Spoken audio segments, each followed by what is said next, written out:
There is one habit, practiced by Marcus Aurelius on the battlefield, by Epictetus in chains, and by Seneca in the corridors of power, that changed everything for them. They didn't shout it from the rooftops. In fact, they barely spoke about it at all. It's the quiet discipline of turning inward, of focusing on yourself, and staying completely, powerfully silent. And today, I'm going to show you exactly how this one philosophy, practiced for over 2,000 years, can reshape your entire life. Welcome back to Wisdom of the Stoics, the channel where ancient philosophy meets your modern life. If you're new here, welcome. You've arrived at exactly the right moment. And if you've been here before, you know what we do. We don't just talk about Stoicism, we live it. Today's video is going to be different. I'm not just going to give you a list of tips. I'm going to take you on a journey through the minds of the greatest Stoic philosophers who ever lived, and show you, step by step, what it truly means to focus on yourself and stay silent. And I want to warn you right now, some of what I'm about to share might make you uncomfortable, because the truth about silence, and about truly focusing on yourself, goes against almost everything modern society is telling you to do. So before we begin, if this kind of deep, life-changing content speaks to you, go ahead and subscribe. Ring that notification bell, and stay until the very end, because the final section of this video might be the most important thing you hear all year. Let's begin. Think about the last 24 hours of your life. How many opinions did you give that nobody asked for? How many arguments did you get pulled into that had nothing to do with your goals? How many times did you check your phone, refresh a feed, react to something that, in 5 years, you won't even remember? This is not an accident. We live in an economy of attention, and your attention, your focus, is the most valuable thing you own. Every notification, every controversy, every viral debate is specifically designed to pull you away from the one thing that could actually change your life, yourself. You have power over your mind, not outside events. Realize this, and you will find strength. Marcus Aurelius, Meditations. Marcus Aurelius wrote those words nearly 2,000 years ago. 2,000 years, and yet they could have been written this morning, because the battle has always been the same, the battle for your mind, the story of Epictetus. Let me tell you about a man named Epictetus. He was born a slave, not just poor and a slave. He had no freedom of movement, no property, no rights. His master once twisted his leg so brutally that it broke and left him permanently lame. And yet, Epictetus became one of the most powerful philosophers in human history. Emperors studied his work. His words still echo 2,000 years later. How? Because while the world was controlling his body, Epictetus made a radical decision. He refused to let the world control his mind. He turned inward. He focused on himself. And he stayed silent about everything he could not control. Men are disturbed not by things, but by the opinions about things. Epictetus Enchiridion. This is the first and most foundational Stoic principle. The disturbance is never outside you. It's always inside you. And until you understand this, truly, bone deep understand it, the world will continue to own you. So the question becomes, what does it actually look like to focus on yourself? What does it mean to stay silent? And why is silence so powerful? That's exactly what we're going to unpack, and we're going to do it through 5 extraordinary Stoic principles that will change the way you see everything. Most people misunderstand Stoic silence. They think it means being cold, emotionless, distant, a robot in human clothing. That is not what the Stoics meant, not even close. Stoic silence is not the absence of emotion. It is the mastery of it. It is the deliberate, conscious decision to not speak. Not because you have nothing to say, but because you understand that your words carry weight, and you refuse to waste them. Principle 1. Speak less, mean more. Better to remain silent and be thought a fool, than to open one's mouth and remove all doubt. Adapted from Stoic tradition, Seneca, writing to his friend Lucilius, was almost obsessed with this idea. He watched people around him, wealthy senators, military generals, men of enormous power, destroy their reputations, their relationships, and their peace of mind entirely through talking too much. He wrote, "Retire into yourself as much as you can.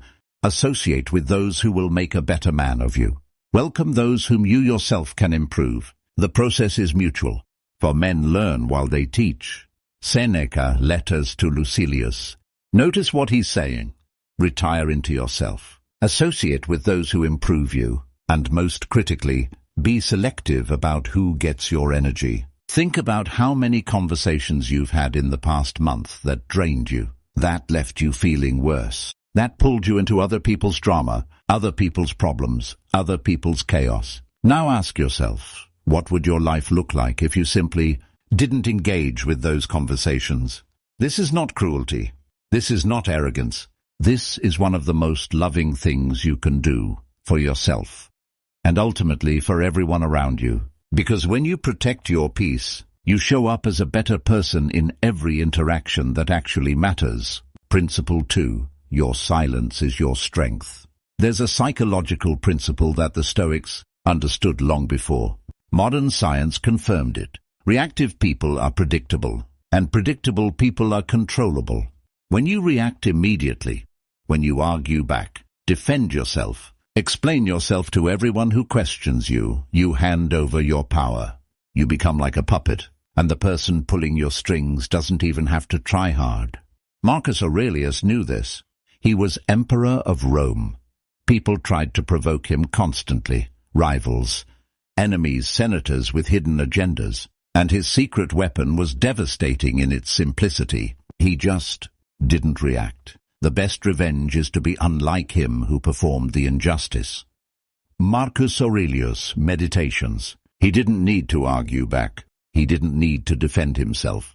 He simply continued being who he was, disciplined, principled, focused, and let his life speak for itself. This is what Stoic silence looks like in action. Not weakness, absolute, unshakable strength. I want to ask you something, and I genuinely want you to think about this. In the comments below, tell me, what's one situation in your life right now where staying silent might actually be the most powerful response? Let me know. I read every single comment. We live in an era of comparison. Instagram, LinkedIn, Twitter, YouTube. Everywhere you look, someone else's highlight reel is playing on a loop. And the unspoken message is always the same. You're not enough. You're behind. You should be further along. The Stoics would have recognized this immediately, and they would have called it exactly what it is, a theft. Not of your money, not of your time, a theft of your attention, and therefore a theft of your life. It is not that I am brave, but that I know what is not worth fearing. Marcus Aurelius. Principle 3. The dichotomy of control, your superpower.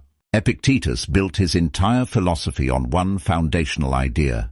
He called it the dichotomy of control, and once you truly understand it, I mean really internalize it, it will feel like someone has handed you the keys to your own mind. Here it is. Some things are within our control, and some things are not. Simple, almost stupidly simple, but follow it all the way down and watch what happens. What is within your control? Your thoughts, your choices, your effort, your attitude, your response to what happens to you. What is not within your control? Other people's opinions, the weather, the economy, what your boss thinks of you, whether your last post went viral, whether someone likes you back. Make the best use of what is in your power and take the rest as it happens.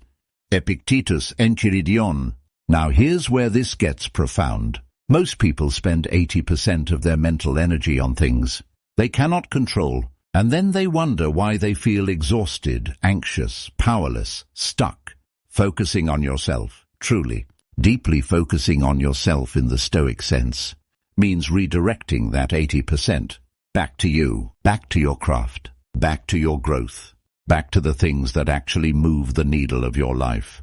The story of Seneca's retirement. Late in his life, after decades in the dangerous political world of Emperor Nero's Rome, Seneca did something extraordinary. He stepped back. He gave up his enormous wealth, his political influence, his social standing, and he focused entirely on himself, not selfishly, not in isolation, but with radical intentionality. He spent his final years writing, thinking, corresponding with friends, working on his own character. He wrote about this decision with remarkable clarity. Withdraw into yourself to the extent you can. Associate with those who will make you a better person. Admit only the worthy into your company. Seneca, Letters to Lucilius. Seneca understood something that most people spend their entire lives never discovering. Your inner world is the only world you truly own. And the person who cultivates their inner world with discipline and intention will eventually transform their outer world completely. And this brings us to one of the most misunderstood aspects of Stoic philosophy. The idea that focusing on yourself is somehow selfish. It is not. Let me show you exactly why. There's an old analogy about the oxygen mask on an airplane. They always tell you, put on your own mask before helping others. Not because your life is more valuable, but because if you lose consciousness, you can't help anyone. The Stoics understood this with extraordinary depth. A person who is scattered, reactive, unfocused, and drained cannot genuinely contribute to the world. A person who has cultivated their inner life, their character, their discipline, their clarity, becomes an anchor for everyone around them. Principle 4. Become a lighthouse, not a mirror. Most people are mirrors. They reflect back whatever energy the world sends them. Someone is angry at them. They get angry back. Someone criticizes them. They collapse or explode. Someone praises them. They float on cloud 9. Their entire emotional state is determined by external input. The Stoic goal is to become a lighthouse. A lighthouse doesn't react to the storm. It doesn't move when the waves crash. It doesn't change its beam based on what the weather is doing. It simply shines steadily, reliably, and in doing so, it saves lives. Nowhere can man find a quieter or more untroubled retreat than in his own soul. Marcus Aurelius, Meditations. When you focus on yourself, when you do the inner work, develop your character, master your reactions, grow in wisdom, you become that lighthouse. And the people in your life, your family, your friends, your colleagues, they feel the stability you carry. They lean on it without even knowing it. This is the paradox of Stoic self-focus. The more deeply you invest in your own growth, the more powerfully you serve others. The hidden cost of living for others' approval. Let me ask you something honestly. How much of your energy right now is going toward managing what other people think of you? Your social media presence, the way you dress, the opinions you perform, the achievements you announce, the people you pretend to agree with because disagreeing feels too risky. All of that energy has a cost. And that cost is paid in the currency of your authentic self. First say to yourself what you would be, and then do what you have to do. Epictetus was relentless about this. He watched people, educated, intelligent, well-meaning people, destroy their inner peace trying to manage their image, trying to control what they couldn't control, trying to be accepted by people who didn't even know them. And his prescription was always the same. Come back to yourself. Decide who you are. Then live that quietly, without announcement, without seeking approval. The person who needs no one's validation is the freest person in the room. This is something I think about a lot, and I'd genuinely love to know, if you're watching this right now, what's one area of your life where you've been living for others? Approval instead of your own values? You don't have to share it publicly. But just sit with that question, because the answer might be the beginning of everything changing for you. Philosophy without practice is just decoration. And the Stoics were, above all else, practitioners. So let's get specific. What does it actually look like in your daily life to focus on yourself and stay silent? Here are 5 Stoic practices that you can start implementing today. Practice 1. The Morning Silence Protocol. Marcus Aurelius began every single morning the same way. Before the palace filled with noise, before the petitioners arrived, before the responsibilities of empire descended on him, he sat, he wrote, he thought. His meditations were not written for publication. They were his private morning practice, a conversation with himself, a daily recalibration of his values. Do this. For the first 20 minutes after you wake up, do not touch your phone. Do not check your messages. Do not consume news or social media. Instead, write 3 things. who you want to be today, what you're grateful for, and one thing within your control that you'll act on. It sounds simple. It is not easy. But Marcus Aurelius did it while running an empire. You can do it before your commute. Practice 2. The selective silence rule. Seneca had a practice he called selective silence. Before speaking in any situation, he would ask himself 3 questions. Is what I'm about to say true? Is it necessary? Is it kind? If the answer to all 3 wasn't yes, he stayed silent. Try this for one day, just one. Before you respond in any conversation, text, email, in person, pause and ask those 3 questions. Notice how many of your usual responses don't pass the test. And notice what happens to your relationships and your peace of mind when you hold back what doesn't. Practice 3. The voluntary discomfort practice. This one surprises people. The Stoics regularly practiced voluntary discomfort, choosing to go without something comfortable, sleeping on a hard floor, eating a simple meal, going without their phone. Why? Because comfort is a chain. When you are attached to comfort, anything that threatens it owns you. When you have voluntarily experienced discomfort and survived, you know, at a cellular level, that you can handle it. Endure and keep yourself for days of happiness. A Seneca. Once a week, practice one deliberate discomfort. Fast for a day. Take a cold shower. Turn off all screens for 24 hours. These aren't punishments. They're training sessions for your freedom. Practice 4. The evening audit. Every evening, Epictetus recommended reviewing the day, not to judge yourself, but to understand yourself. 3 questions. Where did I lose control of my responses today? Where did I speak when I should have stayed silent? Where did I look outward for what I should have found within? This isn't self-criticism, it's self-knowledge. And self-knowledge is the beginning of self-mastery. Practice 5. The sacred space of inner retreat. You have power over your mind, not outside events. Realize this, and you will find strength. Marcus Aurelius. Marcus Aurelius wrote about the concept of inner retreat. The idea that no matter where you are, no matter how chaotic the external world becomes, you can always retreat inward, into the quiet space of your own values and clarity. Whenever the world feels overwhelming, before you react, before you speak, before you engage, take 3 slow breaths and come back to yourself. That 3-second pause is not weakness. It is the foundation of every good decision you will ever make. I want to be honest with you about something. When you start focusing on yourself and staying silent, it's not going to feel powerful at first. It's going to feel uncomfortable because the people in your life are used to a version of you that reacts, that explains, that defends, that performs. When you stop doing those things, some people are going to be confused. Some are going to be threatened. Some are going to try even harder to provoke a reaction. Let them, because here's what's going to happen on the inside if you stay committed. Your anxiety will begin to decrease, not because your problems go away, but because you stop fighting battles that were never yours to fight.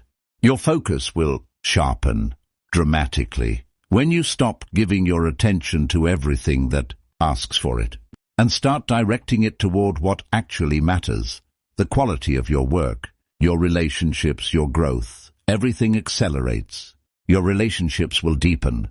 Counterintuitively, when you become more selective about who gets your energy, the connections you do invest in become extraordinary because you're showing up as the real you, not the performed, approval-seeking version. And perhaps most importantly, you will begin to trust yourself again. The constant noise of other people's opinions will fade. And in that silence you will hear your own voice clearly. Perhaps for the first time in years, the happiness of your life depends upon the quality of your thoughts.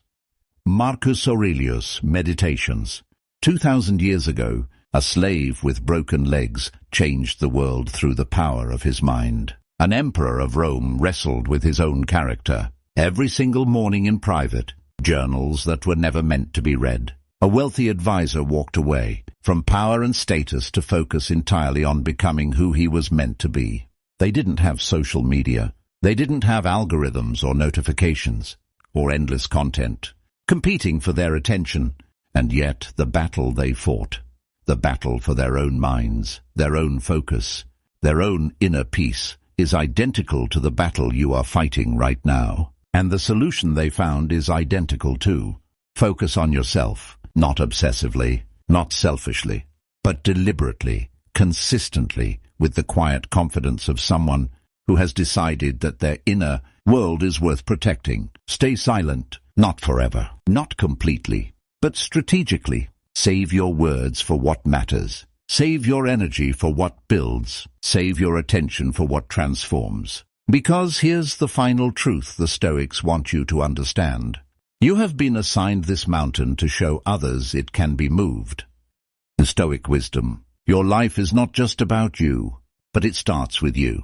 And if you are scattered, reactive, and living at the mercy of every opinion and event around you, you cannot be what you are meant to be. So begin today, quietly, powerfully. If this video spoke to something in you, if there was even one moment where you thought, I needed to hear that, I want you to do 3 things right now. First, hit that like button. It takes 1 second, and it tells YouTube that this kind of content matters, which means more people who need it will find it. Second, subscribe to Wisdom of the Stoics if you haven't already. We are building something here together, a community of people, committed to living with more intention, more depth and more genuine power. And third, share this video with one person, just one. Someone in your life who you think might need to hear this today. Because sometimes the most stoic thing you can do is quietly hand someone else the key to their own freedom. I'll see you in the next one. Stay silent, stay focused, stay stoic.